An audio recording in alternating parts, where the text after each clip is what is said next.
The great hall of the Galactic Council buzzed with the sounds of 47 different species talking at once. Universal translators worked overtime, turning clicks and whistles and harmonic tones into words that everyone could understand. The massive chamber stretched up toward a crystal dome that showed the stars beyond, reminding everyone present that they were floating in space, far from any homeworld. Ambassador Jake Morrison sat in the human section with his small team of 12 people. He was an older man with silver hair and tired eyes that had seen too much politics over the years. His uniform was simple and clean, without the fancy decorations that many other species wore. Next to him sat Captain Lisa Bennett, a former Marine who had traded her rifle for a diplomat's briefcase but still carried herself like a soldier. The human section was small compared to the others. The Zenith Empire had brought 50 representatives. The Morphic Collective had 30 beings linked together in their hive mind. Even the newest council members had larger delegations than humanity. But the humans had always been practical about these things. They sent who they needed and no more. Speaker Zethkar stood at the center of the chamber. He was a tall crystalline being whose body caught the light and threw it back in rainbow patterns. When he spoke, his voice came out as musical tones that the translators turned into words. He had been speaker for over a century, and his patience with the younger species was wearing thin. "The council will come to order," Zethkar announced, his crystal form flashing brighter for a moment. "Today we discuss the matter of species. 847H, known as humans." Jake Morrison felt his stomach tighten, but his face showed nothing. He had been expecting this for months. The signs had been there for anyone who cared to look. Closed meetings that humans were not invited to. Complaints filed against human colonies for minor trade violations. Questions about human expansion into unclaimed systems. "The human question has become a problem that requires solution," Zethkar continued. "Their rapid expansion, their refusal to follow standard protocols, and their stubborn independence have created difficulties for proper galactic order." Lisa Bennett leaned forward slightly in her chair. She had spent 15 years fighting in the colonial wars before joining the diplomatic service. She knew when someone was setting up for an ambush, and this felt like one. The accusations started coming from all directions. Ambassador Quindle of the hegemony stood up, his 4 arms waving as he spoke. "The humans refuse to accept proper trade agreements. They insist on negotiating separate deals with each species instead of accepting standard council rates. They will not submit to neural linking requirements," added the representative from the Morphic Collective. "How can we trust beings who hide their thoughts from the greater consciousness? Their colonies spread without permission," complained the Veltar delegate. "They claim empty systems and begin terraforming without filing proper paperwork." "They refuse to accept our caste system," said another voice. "They treat all their people as equals, which disrupts proper social order." Jake Morrison listened to each complaint with growing sadness. Every accusation was true in its way. Humans did refuse to accept trade monopolies. They would not allow alien beings to link with their minds. They did expand into empty systems without waiting for council approval. They did treat all humans as equals regardless of birth or position, but to humans these were not flaws, these were principles.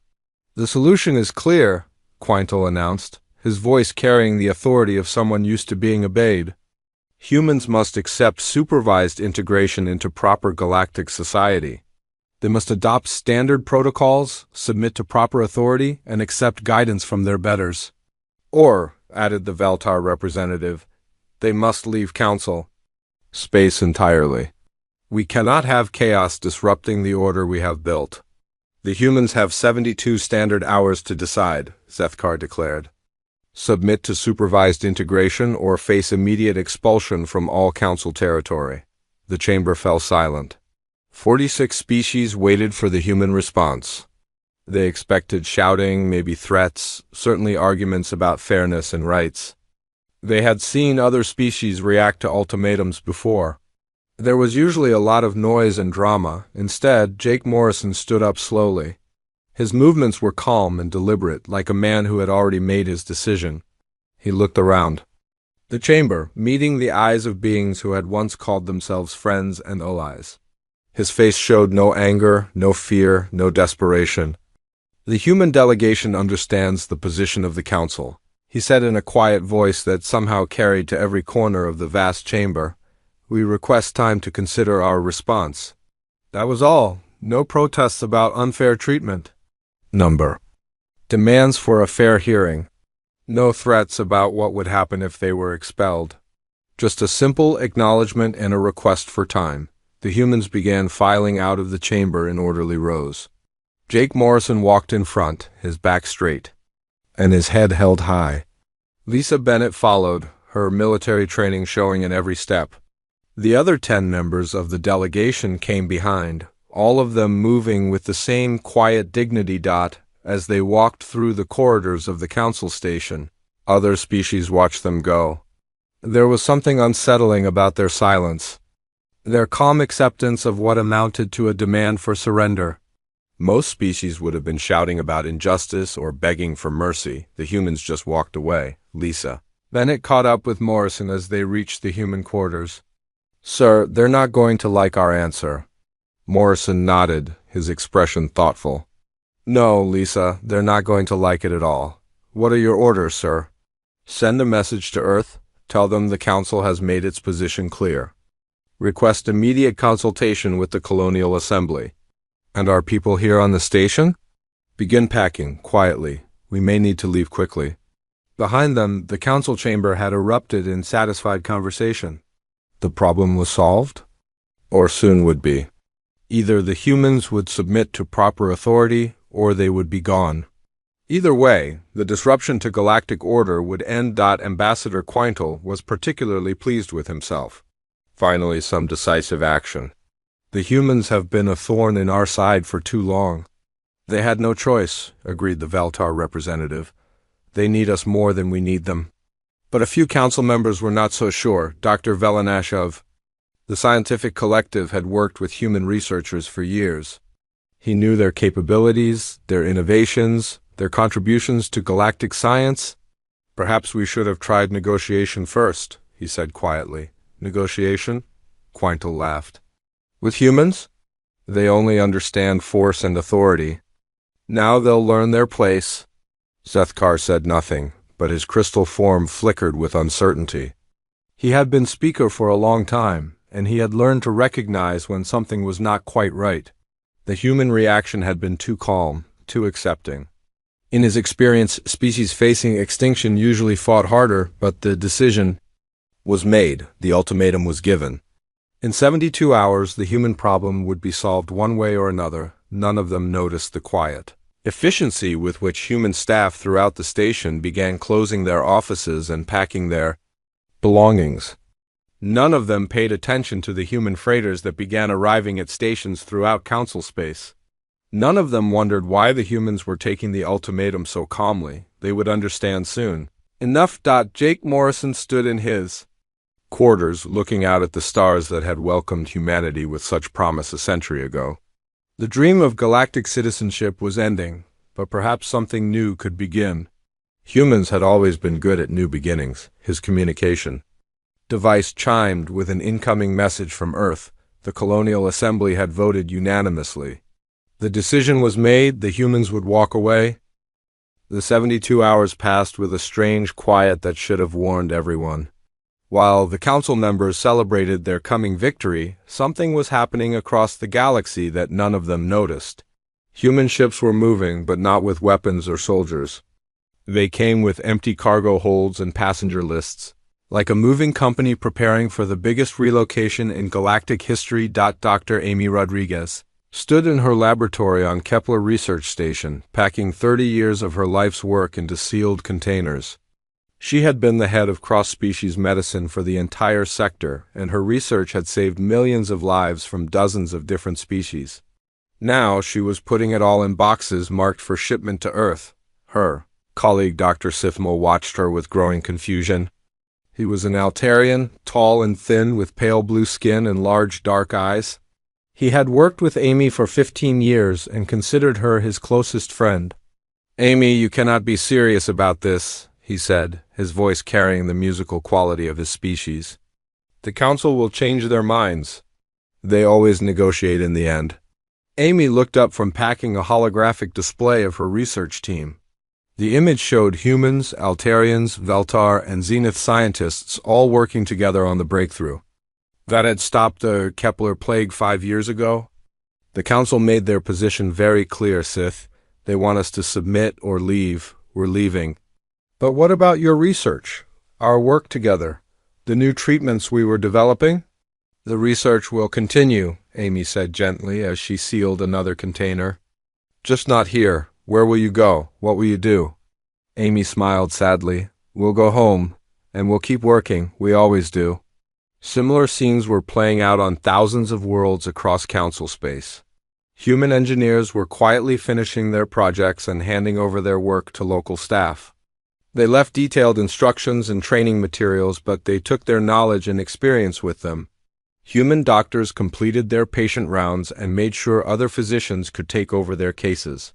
Human teachers said goodbye to their students and closed their classrooms for the last time. The most telling departures were happening without any drama at all. Commander Rick Hayes had spent 8 years training joint military units in asteroid mining operations. His mixed teams of humans and aliens had set safety records that other units tried to copy. When he submitted his resignation, his alien students couldn't believe it.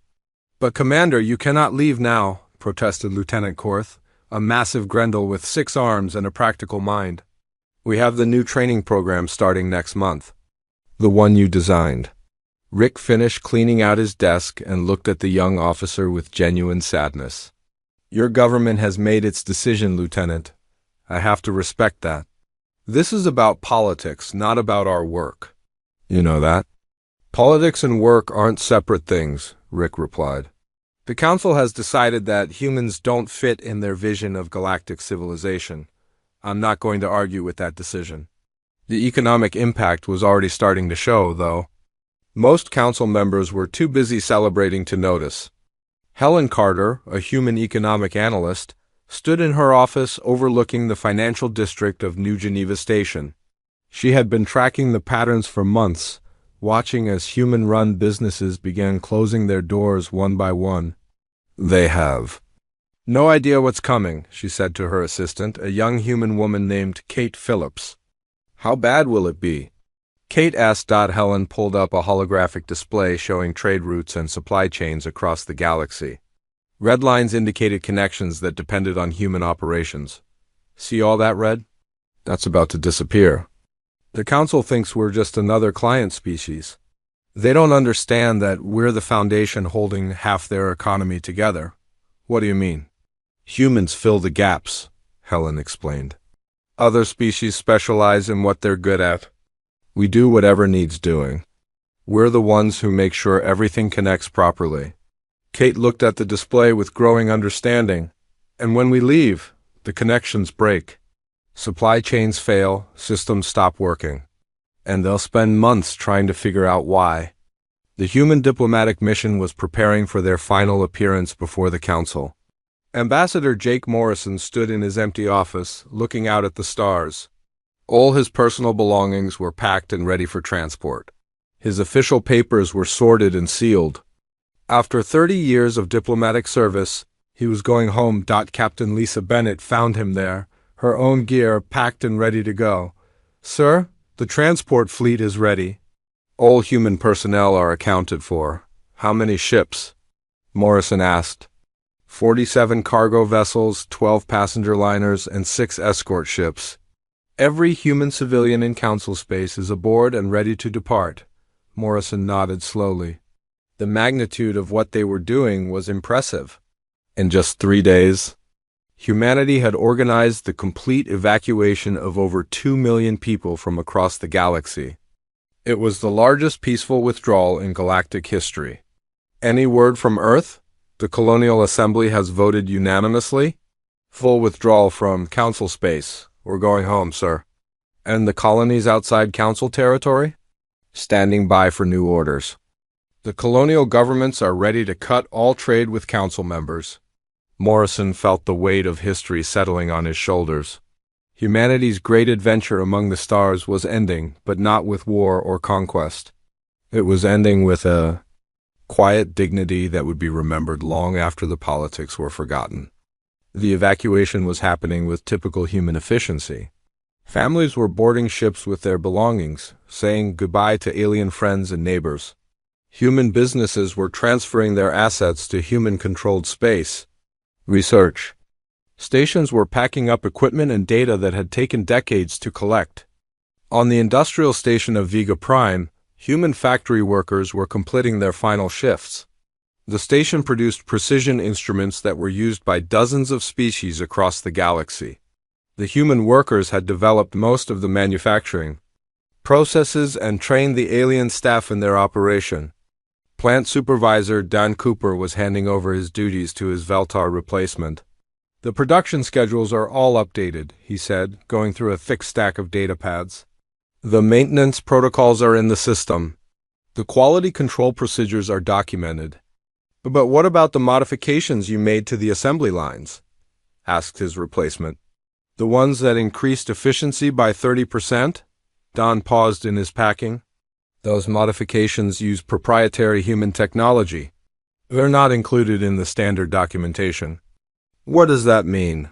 "It means the assembly lines will work, but only at the original efficiency levels. You'll need to find other ways to improve production." The Veltar looked confused. "But we don't know how to do that." "You were the expert." Dan shrugged. Now I'm leaving. You'll have to figure it out yourselves." Similar conversations were happening across the galaxy.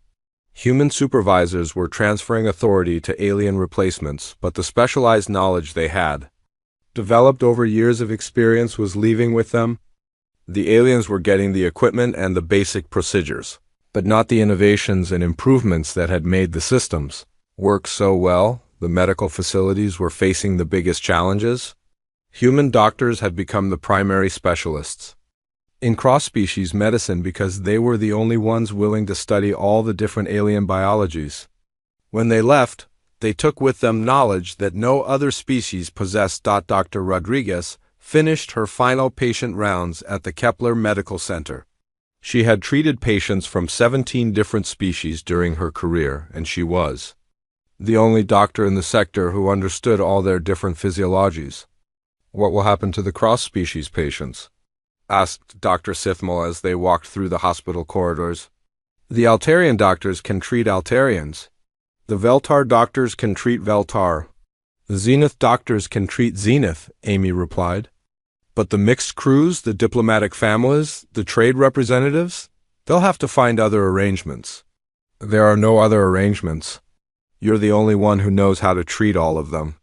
Amy stopped walking and looked at her old friend. "Then they'll have to learn. Or they'll have to accept that some things are going to be more difficult without us." As the final hours approached, maintenance reports began flooding in from across the galaxy. Systems that had run smoothly for decades were starting to show problems. The signs were subtle at first: a communication delay here, a power fluctuation there, a navigation error that required manual correction, but the patterns were clear to anyone who knew how to look. The humans hadn't just been employees or partners in galactic civilization. They had been the quiet engineers who kept everything running smoothly. They were the ones who fixed problems before they became crises, who maintained systems that other species took for granted, who bridged the gaps between incompatible technologies. Now they were leaving, and the gaps were starting to show. Jake Morrison received his final communication from Earth, the Colonial Assembly had issued their official statement. Humanity was withdrawing from the Galactic Council and establishing an independent colonial union. They bore no ill will toward the Council or its members, but they would pursue their own path forward. The Council chamber was packed with representatives from every species, all waiting to witness what they thought would be humanity's surrender. The betting pools had been active for days. Would the humans beg for mercy? Would they offer to give up half their colonies in exchange for limited membership? Would they finally admit that they needed the Council more than the Council needed them? Ambassador Jake Morrison entered the chamber with his delegation for the last time. They carried no briefcases full of proposals, no datapads with counteroffers, no desperate last-minute deals. They walked in empty-handed, which struck many observers as strange. Species facing extinction usually came prepared with every argument they could think of. The human delegation looked calm, almost peaceful. Jake Morrison wore his simple diplomatic uniform without any of the ceremonial decorations that other species favored. Captain Lisa Bennett walked beside him, her military bearing evident in every step. The other 10 members of the delegation followed in neat rows, their faces showing no sign of fear or desperation. Speaker Zethkar called the session to order, his crystalline form glowing brighter with satisfaction. He had been looking forward to this moment for months. Finally, the troublesome humans would be brought to heel. The Council recognizes Ambassador Morrison of Species 847H, Zethkar announced, his musical voice carrying clearly through the vast chamber. The 72-hour deadline has passed. Have the humans reached a decision regarding supervised integration? Jake Morrison walked to the center podium and placed his hands behind his back. When he spoke, his voice was quiet, but somehow reached every corner of the chamber. There was no anger in it, no desperation, no pleading, just calm certainty. Honored Speaker, esteemed Council members, we have indeed reached a decision. The human delegation respectfully withdraws from the Galactic Council, effective immediately. We thank you for the opportunity to participate in galactic civilization, and we wish you prosperity in your future endeavors. The chamber erupted in confused noise. This wasn't how ultimatums were supposed to work. Species facing expulsion were supposed to fight back, to argue, to negotiate for better terms. They weren't supposed to simply accept the decision and walk away. Representative Quintal of the hegemony shot to his feet, his 4 arms waving in agitation. Ambassador Morrison, surely you understand what this means? You will be barred from Council space. You will lose access to our technology, our trade networks, our protection. We understand completely, Morrison replied with the same calm voice. We have made our choice. This is ridiculous. Quintal shouted, you cannot survive outside Council space. You need us more than we need you. This is just a negotiating tactic. For the first time, Morrison's expression changed slightly. A small smile appeared at the corners of his mouth. Do we? The question hung in the air like a challenge. Captain Lisa Bennett stepped forward and pulled out a simple datapad. She began reading from it in a clear, professional voice. As of today, all human personnel have been withdrawn from Council installations. This includes 847 research facilities, 1,243 engineering teams, 2,156 medical personnel, 3,891 educational staff, and 12,047 technical specialists. The numbers meant nothing to most of the Council members. They were just statistics, easily replaced with workers from other species. But a few representatives were beginning to look uncomfortable.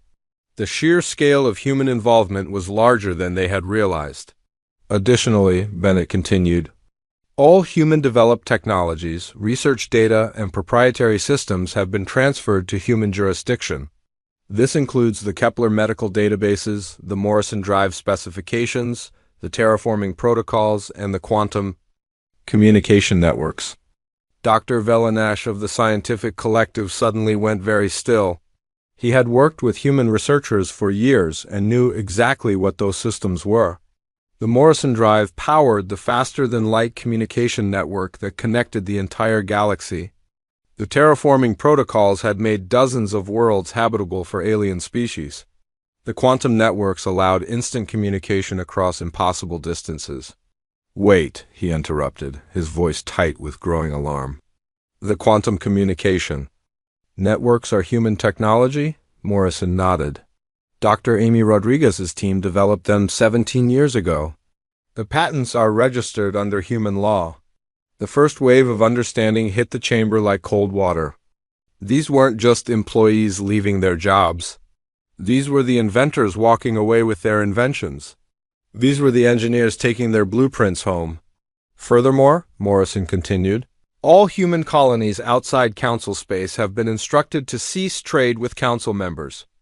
This includes the Kepler system with its rare mineral exports, the Centauri cluster with its agricultural products, and the Vega colonies with their precision manufacturing. The economic implications were staggering. The human colonies were major, suppliers of materials that dozens of species depended on. The Kepler system alone provided rare Earth elements for 17 different sectors. The Centauri cluster fed 3 entire star systems. The Vega colonies manufactured instruments that other species couldn't produce themselves. Representative Korth of the Industrial Guild stood up, his massive form towering over the other delegates. You cannot simply cut off trade. We have contracts. We have agreements. We have agreements with the Galactic Council, Morrison replied. Since we are no longer members of the Council, those agreements are void. This is economic warfare. Quintal accused. No, Morrison said quietly. This is economics. You told us we weren't wanted here. We're simply taking our business elsewhere. The Council chamber was becoming chaotic as representatives began to understand what was happening. The humans weren't just leaving. They were taking entire sections of the galactic economy with them. Trade Minister Zendar was frantically calculating numbers on his data pad. The supply shortages alone will affect 40% of our trade routes. The technological disruptions could shut down communications between entire sectors. And the medical impact, Dr. Velanash added with growing horror. Human doctors were the primary specialists in cross-species medicine. Without them, we can't treat patients from different species working together. Morrison listened to the growing panic with no expression on his face. When the noise died down, he spoke again. The human colonies have voted to establish the Human Colonial Union, independent of Council authority. We extend an offer of peaceful coexistence to all species based on mutual respect and equality. What does that mean? Demanded Zethkar. It means we're willing to work with any species that wants to work with us as equals. Not as subjects to be supervised. Not as junior partners to be managed. As equals, the implications were clear. Any species that wanted to maintain relationships with humanity would have to deal with them outside the Council structure. They would have to accept human independence and human terms. This is blackmail, Quintal snarled. No, Morrison replied. This is choice. You chose to exclude us. We choose to leave. Other species can choose for themselves what relationships they want to maintain. The humans began filing out of the chamber for the last time. Their departure was as orderly and dignified as their arrival. As they reached the exit, Morrison paused and turned back to address the Council one final time. We bear no ill will toward the Council or its members. We simply choose to pursue our own path. We hope you find suitable replacements. For our personnel and our services? He paused for a moment, his eyes sweeping the chamber one last time. We estimate you have approximately 36 hours before critical systems begin failing. Good luck. The chamber doors closed behind the humans with a soft sound that seemed to echo forever. For a moment there was complete silence as the full meaning of Morrison's words sank in. Then the shouting began. Representatives jumped to their feet, demanding answers. How could the humans simply leave? How could they withdraw their technology? How could they cut off trade? What did Morrison mean about systems failing in 36 hours? Speaker Zethkar tried to restore order, but the panic was spreading. Emergency communications were already coming in from across the galaxy. The first technical failures were being reported. Communication delays between systems. Navigation errors in shipping lanes. Power fluctuations at research stations. The humans had been gone for less than an hour, and the problems were already starting. Dr. Velanash sat in his chair, staring at his datapad in growing horror. He was reading the technical specifications for systems across the galaxy, cross-referencing them with human involvement. The results were terrifying. They're everywhere, he whispered to himself. The humans are involved in everything. Representative Quintal was still shouting about economic warfare and illegal withdrawal, but his words sounded hollow now. The reality was setting in. The humans hadn't just been participants in galactic civilization. They had been essential to it, and now they were gone. The council that had sought to bring the humans to heel found itself facing a new and unexpected reality. They had demanded submission and received withdrawal. They had expected desperation and received dignity. The first systems failed 18 hours after the human departure. The quantum communication network between the Altarian homeworld and their outer colonies simply stopped working. Technicians rushed to investigate and found the control systems locked with human-designed security codes that no one could break. Speaker Zethkar stood in the emergency command center of the council station, his crystalline form flickering with stress as reports flooded in from across the galaxy. What had started as minor technical problems was quickly becoming a disaster that threatened the foundation of galactic civilization. The medical facility on Rigel 7 is requesting immediate evacuation, reported Communications Officer Tisara, her voice tight with worry. Their life support systems are failing. The human technicians who maintain them are gone, and no one else knows how to fix them. Redirect them to the nearest collective facility, Zethkar ordered, trying to maintain some sense of control. Sir, the collective's transportation network is down. They relied on human-modified navigation systems that are no longer responding to standard commands. Chief Engineer Vorthak approached the speaker with a datapad full of system failure reports. He was a massive Grendel with 6 arms and decades of experience, but his expression showed confusion and growing fear. Sir, we need to face the truth. The humans weren't just workers in our systems. They were the foundation holding everything together. That's impossible, Zethkar protested, his harmonic voice rising to an almost painful pitch. They're just one species among 47. How could they be so important? Because they were useful, Vorthak replied grimly. Human engineers solved problems that other species couldn't handle. Human doctors treated conditions that other species couldn't understand. Human researchers made discoveries that other species couldn't achieve. We used them for everything difficult, and now they're gone. The scope of the crisis was becoming clear with each passing hour. The Morrison drive that enabled faster-than-light communication was failing across the galaxy because only humans understood its complex maintenance requirements. The terraforming projects that had made dozens of worlds habitable were shutting down because their controlling computer systems had been designed by human programmers. Using human logic patterns, medical facilities throughout council space were struggling with emergencies they couldn't handle. Cross-species crews on trading ships were becoming sick with conditions that only human doctors had studied. Diplomatic missions were stranded on alien worlds because their medical staff couldn't treat the mixed species teams. Dr. Sithmal stood in his laboratory on Kepler Station, staring at equipment he suddenly couldn't operate. The human-designed systems were locked behind security protocols he didn't understand. Every screen showed the same message in simple text: licensed for human use only. Contact Terra Central for assistance. His colleague Dr. Kethrin, of Eltar, physician, joined him in staring at the useless equipment. Can we reverse engineer their technology? He asked desperately. With what knowledge? Sithmal replied bitterly. The humans took their understanding with them. We have the machines, but we don't know how they work.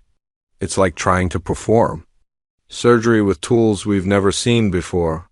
The economic impact was even worse than the technical failures. The human colonies had been major suppliers of essential materials, and their sudden withdrawal was creating shortages across multiple sectors.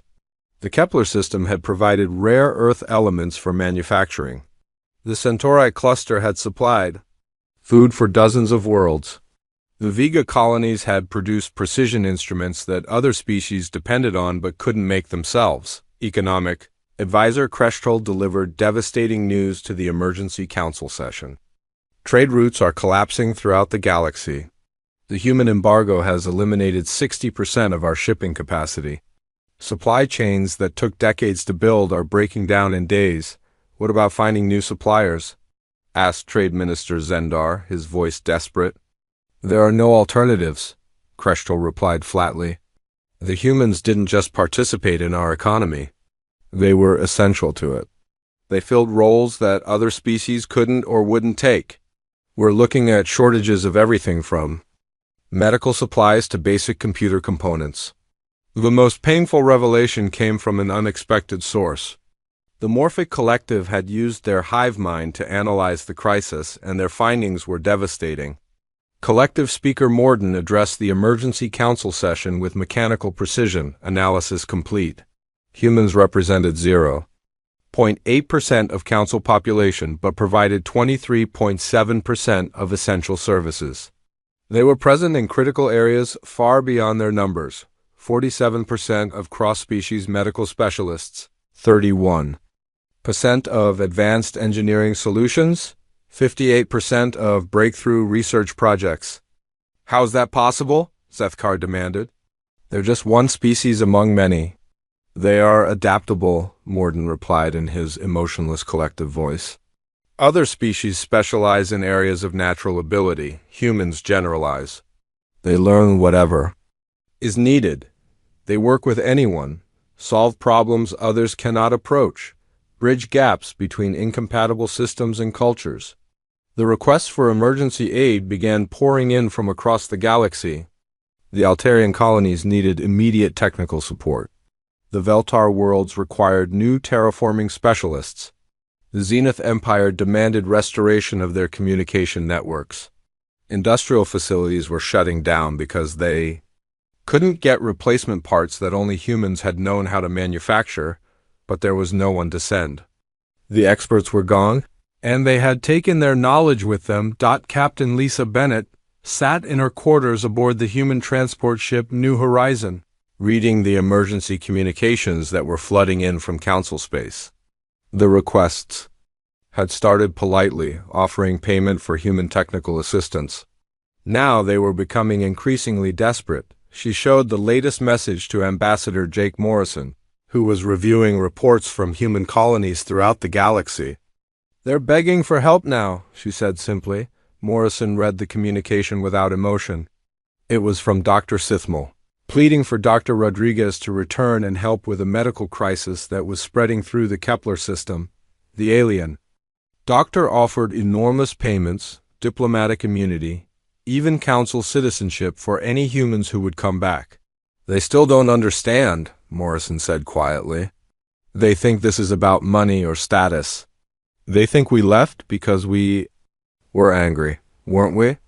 No, we left because they made it clear we weren't wanted as equals. Money and privileges don't change that fundamental problem.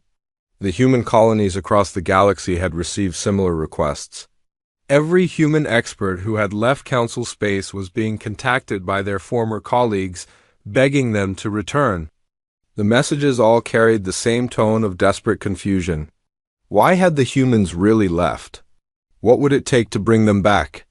Dr. Amy Rodriguez, now back on Earth, had been personally contacted by dozens of her former patients. Alien diplomats were offering her anything she wanted, if she would just return to treat their cross-species medical emergencies.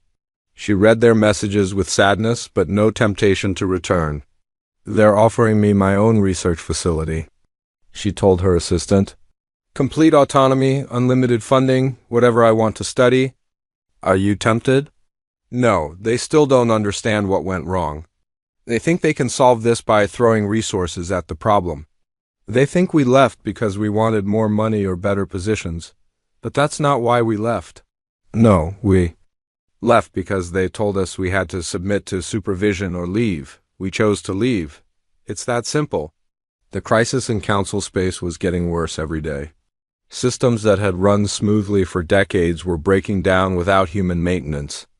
Research projects that had promised breakthrough discoveries were abandoned because only humans had understood the complex interactions between different technologies. Speaker Zethkar called another emergency session, but attendance was lower than usual.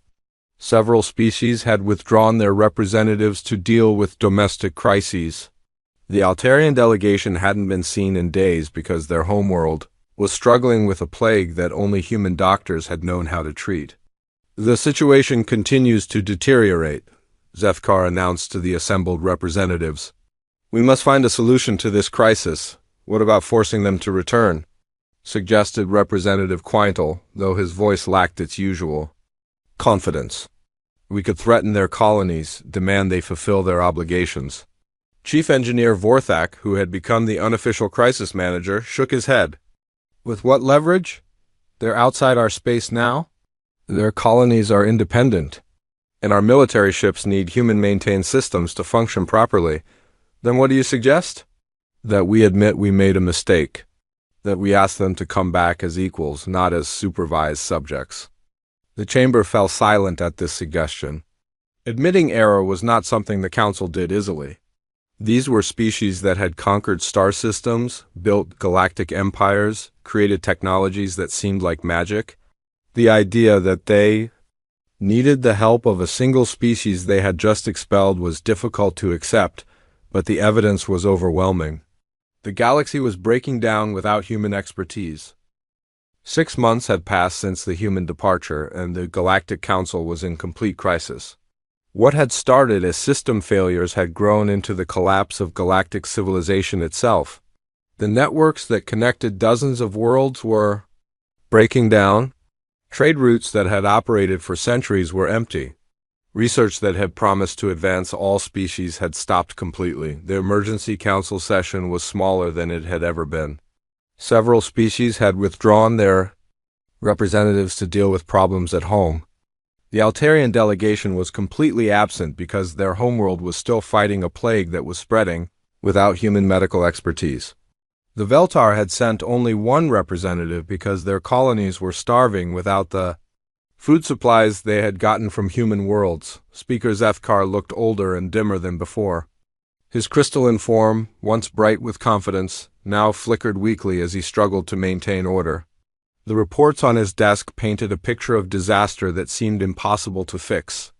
"The situation continues to get worse," he announced to the few representatives still present. "The Veltar colonies are reporting critical food shortages. The Zenith Empire has lost contact with 12 outer systems. The Morphic Collective is experiencing processing delays that are affecting their entire network." Chief Engineer Vorthak, who had become the unofficial manager of the crisis, stood to address what remained of the council. His 6 arms moved slowly, showing his exhaustion from months of trying to fix problems that seemed to have no solution. "We have tried everything we can think of. We attempted to reverse engineer human technologies, but they are too complex for our current understanding. We tried to train new specialists to replace human experts, but the learning curve is measured in years, not months. We have contacted every species we know, looking for alternatives to human services, but no one else can do what they did." "What about hiring human consultants?" asked Trade Minister Zendar, his voice carrying a desperation that would have been unthinkable 6 months ago. "Surely some of them would be willing to work with us for enough money." "We have tried," Vorthak replied with obvious frustration. "Every request for assistance is sent to something called the Human Colonial Assembly. They respond politely, but they always say the same thing. They are not interested in resuming relationships with council members." The truth was more complex than the council understood. The human colonies had indeed discussed providing help, but the debate had been intense and sometimes angry. Many humans felt that helping the council would only prove that the original decision to exclude them had been correct. On Earth, President Karen Walsh stood before the Colonial Assembly, addressing representatives from every human world.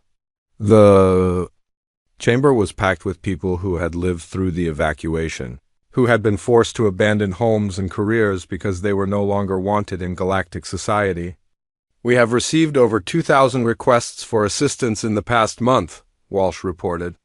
"Medical aid, technical support, engineering expertise, research collaboration. The Council is offering payments that exceed our entire colonial budget." "What do you recommend, Madam President?" asked Colonial Representative Dan Foster. "That we maintain our current position," Walsh replied firmly. "We were told we were not wanted. We accepted that judgment. It is not our responsibility to fix the consequences of their decision." The debate that followed was heated but civilized. Some representatives argued for providing limited humanitarian aid. Others wanted to use the crisis as leverage to force the Council to accept human independence. Still, others believed that any assistance would be seen as validation of the Council's original position. In the end, the decision was clear but limited. Humans would provide emergency medical aid in cases where lives were at immediate risk. They would help with evacuations from failing life support systems. But they would not restore the technical infrastructure that had made galactic civilization possible. "We are not being cruel," explained Dr. Amy Rodriguez during a broadcast that was received throughout the galaxy. "We are being realistic." The Council made it clear that our way of doing things was not welcome. We are not going to pretend that disagreement has disappeared just because the results are uncomfortable. The message was received by Council members, who were beginning to understand the true cost of their decision. The humans had not just provided services. They had provided a way of thinking that had allowed different species to work together. Despite their basic differences, the Morphic Collective, with their ability to analyze complex problems through shared consciousness, had been the first to truly understand what had been lost. Collective Speaker Morden addressed the Council with something that almost sounded like emotion in his usually mechanical voice. "We have completed our analysis of human problem-solving methods. They did not force their solutions on other species. They changed their methods to work with other species. They were translators not just of language, but of thought and culture.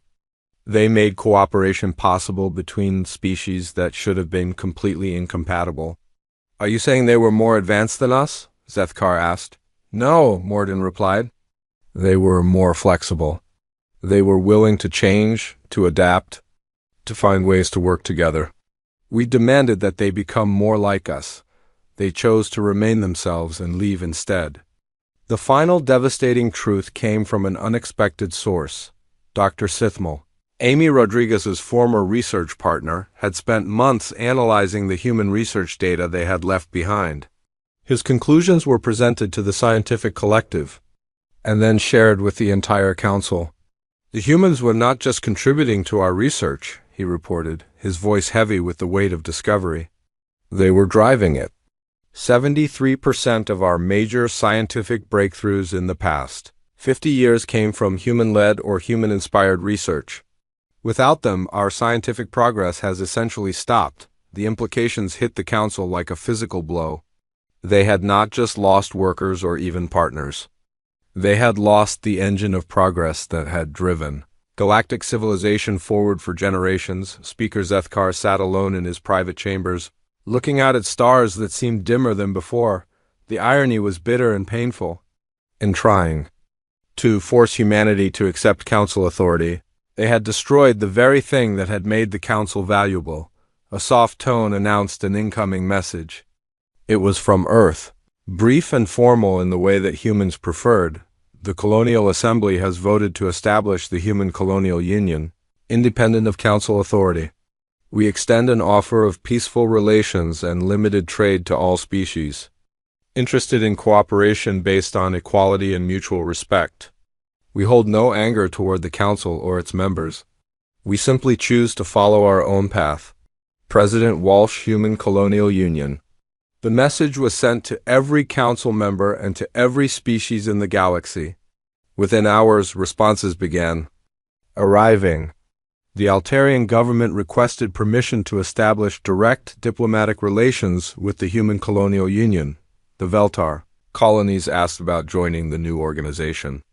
Even some worlds within the Zenith Empire were making quiet inquiries about trade agreements. The Council that had tried to control humanity found itself facing a completely new situation. The humans had not sought revenge or tried to punish their former associates. They had not imposed trade sanctions or threatened military action. They had simply chosen to build something new, something that welcomed the kind of cooperation the Council had rejected. As more species began to consider their relationships with the failing Council, Zethkar finally understood the full magnitude of their error. They had not just lost humanity. They had lost the future. 3 more species announced their withdrawal from the Council within the month. 2 others established independent trade agreements with the human colonial union, the carefully maintained structure of galactic government, was crumbling as member species looked for alternatives that actually worked. The humans had been right about one thing. They could survive and prosper outside council space. Their colonies were thriving under independence. Their research was advancing faster than it had under council oversight. Their trade networks were expanding to include species that had never been council members. Most importantly, they had maintained their principles. They treated all species as equals. They shared their knowledge freely with anyone willing to work together. They solved problems through cooperation rather than authority. The galaxy was changing, and the council was being left behind. Speaker Zethkar issued one final statement to the remaining council members. It was an admission that came too late, but needed to be said. We made a mistake. We confused unity with uniformity. We thought that forcing compliance would create stability. Instead, we destroyed the very cooperation that had made our civilization great. The humans had walked away silently with dignity and grace. They had not argued or threatened or demanded justice. They had simply chosen to pursue their own path when told they were not wanted. In doing so, they had shown the galaxy what true strength looked like. Not the power to force others to submit, but the courage to remain true to their own values regardless of the cost.